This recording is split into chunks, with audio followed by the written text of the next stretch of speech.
an MRI of my brain and my spinal column. And he comes back a couple of weeks later, and he tells me, okay, let me tell you what's going on. Your lesions have started really becoming more active, and they move down your spinal column. I'm like, okay. Well, they move down your spinal column, which means they're really affecting the nerves that are going to your legs. That's where you're feeling all the lack of mobility and the numbness and the tingling, all that stuff in the lower part of your body. I'm like, okay, okay. What do we do? He goes, nothing. I got nothing for you. We kind of told you that when you were diagnosed with MS, this was the progression, and we were right. Well, being right does not make me feel any better, okay? Because I don't have much time left, apparently. And so the doctor's like, I'm sorry, you're going to have to get ready for a wheelchair, because that's kind of where you're heading. Man, that is the last thing you want to hear, by the way, when you walk into a doctor's office looking for help, that you need to be prepared for a wheelchair. I was just devastated. So I leave the office and I go back to work, and I was more down than I ever have been. Am I depressing you? I'm depressing myself. Talking about this, I'm depressing myself, and I'm sorry, but let me finish, because I got a promise for you. You're going to feel good when I'm done. You're going to feel good when I'm done, because I'm telling you what, when I get done with all this stuff, you guys are going to be looking at this, and you're going to be wondering, wow, why didn't you start with the end? I should have started with the end, but let me tell you a little bit more. Obviously, I'm walking, so you know there's a good ending to this, right? I didn't die. So here's what's going on. So I go back home, and my dad's over there, and he starts telling me, he goes, what is wrong with you? And I told him the whole thing with my doctor and how the neurologist says that I got to head for a wheelchair and blah, blah, blah. And he says, well, I'll be honest with you, Akhil, you're seeing the wrong doctors. You're really seeing the wrong doctors. You need to see the right doctors. I said, hey, I'm seeing the best guy at, I'm not going to even say his name, but I'm seeing the best guy here. And he says, yeah, I know who you're talking about. I know the guy, actually, but wrong guy. I'm like, what are you recommending? He goes, you need to leave this country. You need to leave the United States. You need to go to India. And you need to go there so you can actually get healed. I'm like, whoa, whoa, whoa, whoa, whoa, healed? What are you talking about? Healed. I've got MS. Don't you understand? MS is incurable, which means there's no healing for MS. There's nothing for MS. It's just my fate. My dad's like, do you want to get cured or not? I'm like, well, yeah. He goes, well, then go to India and stop acting like you know everything. Ooh, cutting words. Anybody feel that way? Yeah. Anyway, so I took him up on his offer. He set me up with a clinic in India. This is if you know the geography of India, think of India like the same shape as Texas, pretty much the same thing. Where I was heading was the heart of India, the southeast part. So think El Paso, go drive from El Paso all the way down to the middle of Texas. That's where I was heading, in the jungles of India. It's a place called Kerala, which is South India, and if you go further into the middle of Kerala, there are these villages. And in these villages are what they have voodoo doctors. That's what I call them anyway. That's where I was heading, for one of these voodoo doctor clinics where they're going to heal me of my MS. Apparently, it's very hard to get into these places. I'm hoping it's not very hard to get out of these places anyway. So I go down there, and now it's around August of 2007. So all this time has gone by and set up plane tickets and blah, blah, blah. So I'm there now in August of 2007, highly skeptical, because I got to tell you something. I am what they call a coconut. You know what a coconut is? Very simple. Brown on the outside, white on the inside. That's me. I've been raised pretty much in this country since I was 8 years old, so I've totally bought into this whole concept of, really focusing on pills and injections and the Western medicine concepts. And so going to India, that just seemed kind of ridiculous, right? I mean, that just seems, I'm not going. So I went anyway.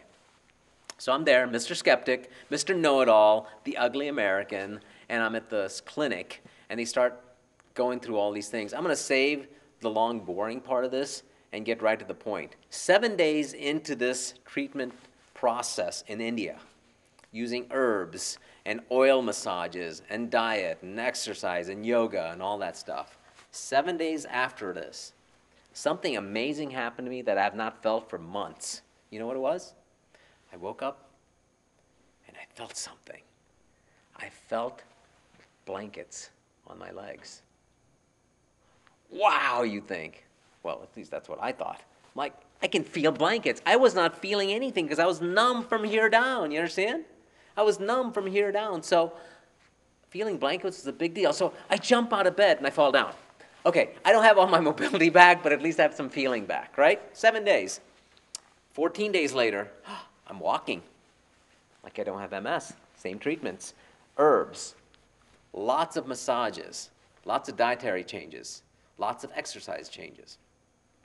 21 days later, I'm running. 21 days later, I am back to my pre-MS days, just like I'm walking in front of you right now.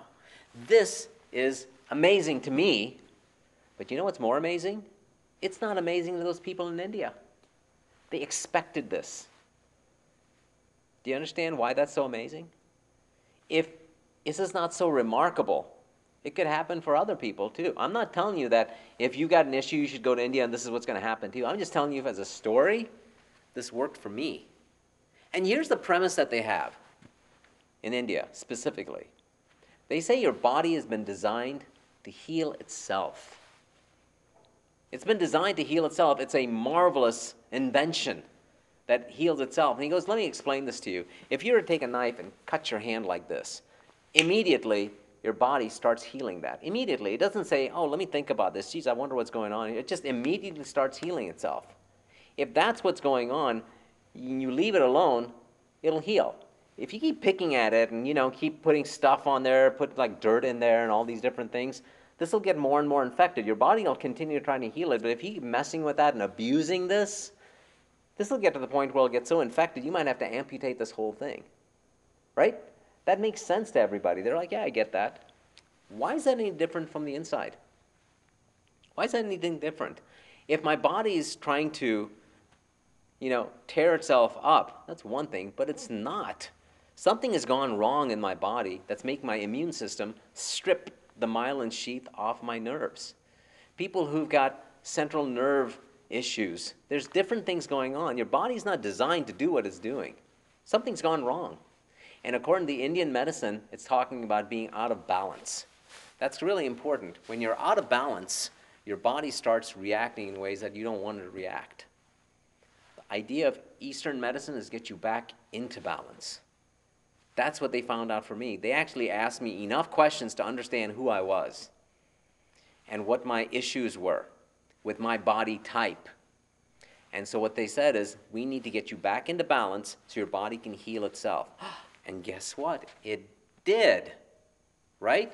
Now, somewhere along the line, obviously, I must have been drinking the Kool-Aid, so I bought into this whole thing. Coconut left, Indian guy shows back up. I'm actually starting to understand and accept this whole thing. So the placebo effect, right? That's exactly what I'm thinking in my head, that, okay, I've kind of bought into this whole thing, so now psychosomatically or mentally, I've kind of healed myself. So I thought anyway.